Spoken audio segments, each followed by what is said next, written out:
En décomposant le nom Badjangara, on obtient deux vocables, Banja qui veut dire équelle et Gara qui signifie grande en langue dogon. Alors, Badjangara serait la grande équelle. Ce monument qui le surplombe retrace son histoire. La ville fut fondée par un chasseur du nom de Nangabanu Yorobogudjet Tembeli. Ce Toguna, jalousement gardé par sa famille, est le premier édifice qu'il a construit.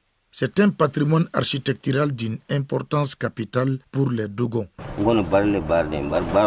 S'il y a eu des querelles ou des mésententes entre des gens, ils font la rencontre ici. Celui qui a tort, souvent, il se met sur les nerfs. Il veut d'un seul coup quitter les lieux. Maintenant, s'il se lève d'un seul coup, comme le hangar n'est pas si haut, donc quand ça frotte sa tête là, il est obligé de s'asseoir. Et il est obligé en ce moment de suivre la résolution de la règle.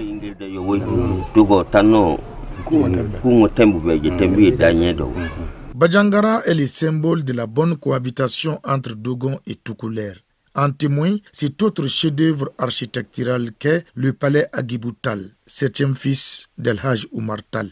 Le 4 mai 1893, il y a eu en tout cas l'intronisation du Fama Agibou comme roi du Massina avec résidence à Badjangara par les colons français. C'est ainsi que les colons français vont solliciter les maçons de Djéné pour construire le palais qui portera le nom de Agibou à partir de 1894. Ici, on note surtout la présence du mausolée de la famille Tall qui remonte à la première construction du bâtiment qui fut d'abord le vestibule royal érigé en 1864. Ce vestibule royal a été gardé par Tidjani Amadou qui est le neveu d'El Hadj Oumar qui a pris le relais après la disparition mystique d'El Hadj Oumar à Deguembéré. Quand lui est venu, il y avait certains de ses frères qui sont tombés sous les balles à Deguembéré. Il les a entrés à l'intérieur de la maison, là où il faisait ses zikrs et ses évocations et invocations.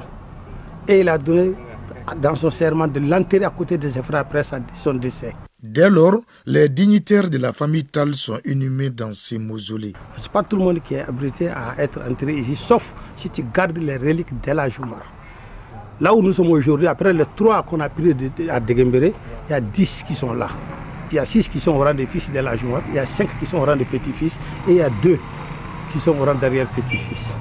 Après la mort d'Agibou Tall en 1908, le palais est tombé progressivement en ruine par manque d'entretien. Le projet de sa réhabilitation fut initié en 2008 au classement du sud du pays Dogon sur la liste du patrimoine matériel mondial par l'UNESCO. Il y a le bâtiment principal à un niveau, en terre. Il y a le mausolée également en terre. Vous avez les centres d'hébergement en pierre. Vous avez également les boutiques ou magasins en pierre. Ainsi, les boutiques et les chambres d'hébergement furent ajoutées à la version restaurée. Objectif, générer des ressources en plus de celles des visites pour l'entretien et l'enduit annuel de l'édifice. Cependant, ces fonds semblent insuffisants pour cette tâche. Le bâtiment est gigantesque qui a besoin vraiment d'autres ressources.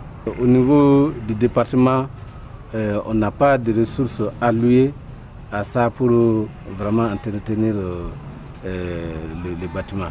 Le Toguna du fondateur de Bandiagara, Nangabanu Tembeli, et le palais Agibou Tall sont des joyaux architecturaux d'une grande importance historique et socio-économique dans le patrimoine matériel du Mali en général et celui du pays Dogon en particulier.